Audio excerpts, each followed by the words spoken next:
मुंबई की तरफ बढ़ती एक बोट जमीन पर पहुंचते ही पलक झपकते ही एक दैत्यनुमा कार में तब्दील हो गई और इसके बाद सुनसान रास्तों पर कुछ दूर जाने के बाद कहीं गुम हो गई। मुंबई की एक आलीशान बिल्डिंग की कार पार्किंग में जहां चीखें और शोर तो बहुत है मगर अंधेरा उससे कहीं ज्यादा। तभी चीखों और शोरों को चीरती हुई वही दैत्यनुमा कार जो समुद्र के रास्ते मुंबई आई थी, वही कार अंधेरे को चीरती कार पार्किंग में बेधड़क चली आ रही थी और एक एक कर कारों को ठोकरें मारती हुई कई कारों को उड़ाती जा रही थी। आखिर में जाकर वो कार एक पिलर से टकराकर रुक गई। उसी कार की रोशनी जब दीवार पर पड़ी तो हम देखते हैं कि एक वैम्पायर एक लड़की की गर्दन में दांत गड़ाए हुए खून चूस रहा था। कार की चकाचौंध लाइट में नर वैम्पायर विचलित हो गया और लड़की की डेड बॉडी को साइड में फेंकता हुआ वहीं दूसरी ओर वो वैम्पायर सीधा कार के ऊपर कूद गया और एक हाथ से कार का शीशा तोड़ता हुआ कार ड्राइवर की गर्दन पर पहुंचने की कोशिश करने लगा। मगर इससे पहले कि वो वैम्पायर कुछ और कर पाता, ड्राइवर ने वैम्पायर के हाथ को ही काट खाया, जिसके डर से वो वैम्पायर अपनी जान बचाने के लिए वापस भागने को हुआ। पर तब तक कार ड्राइवर कार से उतरकर आहिस्ता कदमों से वैम्पायर की ओर बढ़ने लगा। ड्राइवर की आंखों से शोले निकलने लगे थे और अब वो खुद एक भयानक ड्रैकुला में तब्दील हो गया था। ड्रैकुला ने सामने गिड़गिड़ाते हुए वैम्पायर को गर्दन से पकड़ उसका सारा खून निचोड़ना शुरू कर दिया। इस वैम्पायर की चीख सुनकर और वैम्पायर्स भी वहां आ गए। एकदम से इतने सारे वैम्पायर्स को देखकर ड्रैकुला शांत हो गया। वैम्पायर्स भी ड्रैकुला को प्यासी नजरों से ही देख रहे थे, पर इससे पहले कि वो वैम्पायर कुछ कर पाते, ड्रैकुला ने अपने दबोचे हुए शिकार को दूर फेंका और वापस अपनी दैत्यनुमा कार में बैठ सभी वैम्पायर्स के बीच से वापस समुद्र के अंधेरे में गुम हो गया। अगली सुबह घाटकोपर में सालों से सुनसान पड़ी बिल्डिंग में कुछ लोग इकट्ठा होकर कॉफिन में रखी एक लाश का मातम मना रहे थे कि तभी एक आदमी वहां आया और सबसे चिल्लाते हुए बोला, निकम्मो, क्या मुंह दिखाऊंगा मैं अपने आकाओं को? नेक्स्ट मंथ नए ड्रग्स की लॉन्चिंग के लिए सारे शहर के लड़के लड़कियों को इनवाइट किया गया है। नामी गिरामी फिल्मी और पॉलिटिक्स हस्तियां भी आएगी उस रेव पार्टी में। एक छोटी सी डील भी संभाल नहीं पाए तुम लोग, और इस ड्रैकुला के बच्चे को मैंने खून के आंसू नहीं रुलाए ना तो मैं भी इस शहर का मेयर नहीं। इतना कहकर मेयर वापस चला गया। उसी शाम मेयर एक लंबी चौड़ी मेज के चारों तरफ बैठे पुलिस अधिकारियों से बड़ी बेरुखी से बात कर रहा था। क्या चल रहा है शहर का? क्या कर रहे हो तुम लोग? अरे कुछ करो, मुझे इस शहर में इस तरह की व्यवस्था कतई बर्दाश्त नहीं है। मेयर डीजीपी के कंधे पर अपने नुकीले नाखून चुभाता हुआ कह रहा था। बहुत बोल रहे थे ना डीजीपी तुम कि तुम्हारे पास बड़े काबिल अफसर हैं जो पल भर में एनकाउंटर करके बड़े बड़े मुजरिमों को गिरा देते हैं। कहाँ है तुम्हारे एनकाउंटर स्पेशलिस्ट? अरे कमिश्नर साहब, आप ही कुछ जोहर दिखाओ। हैं? ये डीजीपी को तो बिस्तर गरम चाहिए और ठंडी बियर चाहिए, बाकी किसी काम का नहीं है ये। इससे कुछ नहीं होने वाला। इसके पहले वाला जो डीजीपी था उसका क्या हुआ? आज तक उसकी लाश का भी पता नहीं चला। अब मेरी बात ध्यान से सुन लो तुम लोग। मेरा 1200 करोड़ रुपया लगा है नेक्स्ट मंथ के न्यू ईयर पार्टी में, और कोई बवाल नहीं चाहिए मुझे। बड़े बड़े मिनिस्टर और फिल्मी हस्तियां आ रही है न्यू ईयर पार्टी में। कुछ भी गड़बड़ हुई तो ऐसी जगह पटकूंगा तुम सबको कि बस नक्सलाइट्स को ढूंढते ढूंढते उम्र गुजर जाएगी। बहुत मलाई उड़ा रहे हो ना तुम सबके सब। मेयर बोलता हुआ टेबल के दूसरे कोने में बैठे हुए एक इंस्पेक्टर के पास गया और अपनी बात खत्म होते ही मेयर ने उस इंस्पेक्टर की गर्दन में अपने दांत चुभो दिए और उसे तड़पाते हुए उसके जिस्म से सारा खून निचोड़ लिया और उसे मुर्दा कर इंस्पेक्टर की लाश को सबके सामने टेबल पर पटक दिया। अगर मुझे धोखा दिया या फिर मेरी बात नहीं मानी तो तुम सबका भी यही हश्र करूंगा, समझे? मेयर ने सभी मौजूद पुलिसकर्मियों को अपनी शक्ति का नमूना दे दिया था, जिसे देख सबकी रूह कांप गई थी। एक सुनसान बंगला, रात का अंधेरा, अंधेरे घर के अंदर फंसा एक इंसान। बाहर से घर पर लगातार ताबड़तोड़ गोलियों की बौछार चालू थी और बंगले के अंदर बैठा वो शख्स आराम से एक कोने में बैठा गोलियों की आवाज सुन रहा था। सर वो ड्रैकुला अंदर है। और अगर अंदर नहीं मिला तो क्या? तुम्हारे पास कोई ठोस सबूत है? नहीं सर, पर मेरी खबर पक्की है। रुको, फिर मैं एक बार अंदर जाकर देखता हूँ। अंदर बैठा वो ड्रैकुला इंस्पेक्टर और हवलदार की सारी बातें सुन रहा था। इंस्पेक्टर जैसे ही बंगले में आता है तो उसे अपने सामने दो सुलगती लाल आंखें दिखाई देती है। इंस्पेक्टर समझ गया था कि ये ड्रैकुला ही है। इंस्पेक्टर ने तुरंत ही अपनी बंदूक निकाल ड्रैकुला को छलनी कर दिया, पर ड्रैकुला को एक खरोच तक नहीं आई थी और उसके सारे जख्म एक पल में भर गए थे। गोलियां खत्म होते ही ड्रैकुला इंस्पेक्टर के ऊपर टूट पड़ा और उसके जिस्म से उसका सारा मांस, सारी हड्डियां अलग करके उसे खा गए। लेकिन ड्रैकुला ने इंस्पेक्टर के सिर को सामने से गोलियां चला रही पुलिस फोर्स के सामने फेंक दिया। अपने साथी इंस्पेक्टर का कटा हुआ सिर देखकर सभी पुलिस वाले और गुस्से में आ गए और फिर बंगले में हर हिस्से पर अंधाधुंध गोलियां चलाने लगे। और बंगले के अंदर बैठा वो ड्रैकुला ये सब देख जोर जोर से हंसे जा रहा था।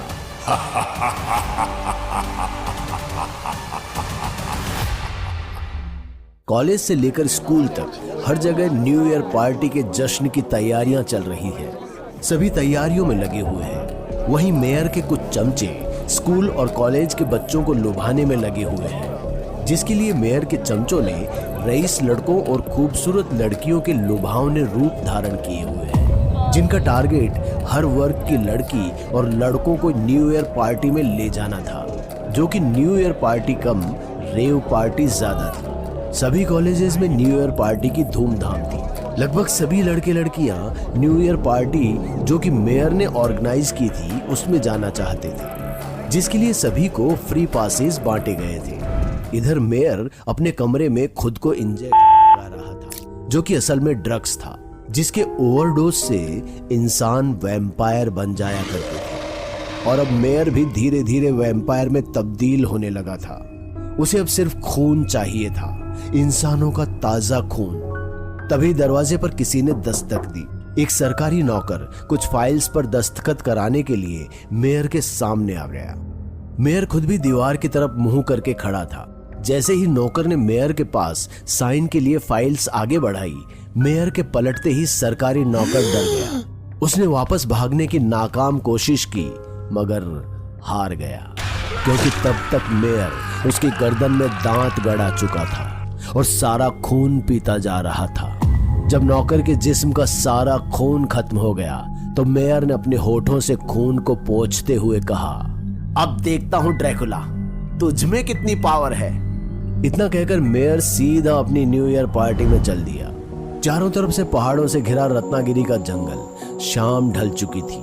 स्कूल और कॉलेजेस के बच्चे डीजे की धुन पर अपने फेवरेट सेलिब्रिटी के साथ थिरकते हुए, और जिन लोगों को थकान हो रही थी वो ड्रग्स लेने के लिए बीच जंगल की ओर जा रहे थे। ड्रैकुला भी इस पार्टी में मौजूद था। उसने जब लोगों को बीच जंगल में जाते देखा तो उसे ये बात हजम नहीं हुई। ड्रैकुला ने जब उन लोगों का पीछा किया तो उसकी भी आंखें फटी की फटी रह गई, क्योंकि मेयर सबको ड्रग्स का ओवरडोज देकर उन्हें अपनी तरह वैम्पायर बना रहा था, अपनी एक फौज खड़ी कर रहा था। ड्रैकुला के आते ही मेयर को उसकी खुशबू आ गई थी। तभी मेयर ने हंसते हुए कहा, आ गए डीजीपी, आखिर तुम्हें भी इस जगह का पता चल ही गया। खैर कोई बात नहीं, इस ड्रैकुला के लिबास में पूरी नौटंकी वाले लग रहे हो तुम। अगर तुम्हें इसी तरह की ड्रामा कंपनी का नमूना बनना था तो मरने की क्या जरूरत थी, मान जाते मेरी बात। आज मैं इंसानों के बीच छुपा वो वैम्पायर हूं जो कुछ भी कर सकता है। मैंने ऑफर दिया था ना तुमको, अगर तुम मेरे साथ मिल जाते तो आज अपने परिवार के साथ होते। बहुत अफसोस होता है मुझे तुम्हारे परिवार के बारे में सोचकर। खामखा मरना पड़ा तुम्हारी बीवी और बच्चे को। एक ही बेटा था ना तुम्हारा, सुना है बहुत मन्नतों के बाद पैदा हुआ था बेचारा। बहुत तरस आता है बेचारे की तकदीर पर, जो तुम जैसे सेल्फिश बाप के घर पैदा हुआ। कितना प्यारा बच्चा था, पर तुम्हारी एक जिद की वजह से बेचारे को अपनी जान से हाथ धोना पड़ा। मेयर के इतना कहते ही ड्रैकुला मेयर की गर्दन को अपने पंजों से जकड़ लेता है, जिससे नुकीले नाखून मेयर की गर्दन के अंदर तक धंस जाते हैं और ड्रैकुला मेयर को हवा में उठा लेता है। तभी मेयर की अभी अभी बनाई हुई वैम्पायरों की सेना ड्रैकुला से लड़ने को तैयार हो जाती है और वो एक साथ ड्रैकुला पर हमला बोल देते हैं। ड्रैकुला अब कमजोर पड़ने लगा था। बोला था ना तुझे, मुझसे पंगा मत ले, मैं तुझे बर्बाद कर दूंगा। पहले तेरे परिवार को मारा और आज तेरी बारी है। पर ड्रैकुला भी आज अपनी पूरी तैयारी के साथ आया था। उसने तुरंत ही अपनी जेब से कुछ इंजेक्शन निकाले और उन्हें लगाते ही ड्रैकुला और भी पावरफुल हो गया। उसने एक झटके में खुद को दबोच रखी मेयर की वैम्पायर सेना को दूर पटक दिया। ड्रैकुला की पावर देखकर वहां मौजूद बचे हुए सभी सेलिब्रिटी और बच्चे डर के मारे वहां से भागने लगे। अब ड्रैकुला और वैम्पायर दोनों एक दूसरे के सामने आ चुके थे।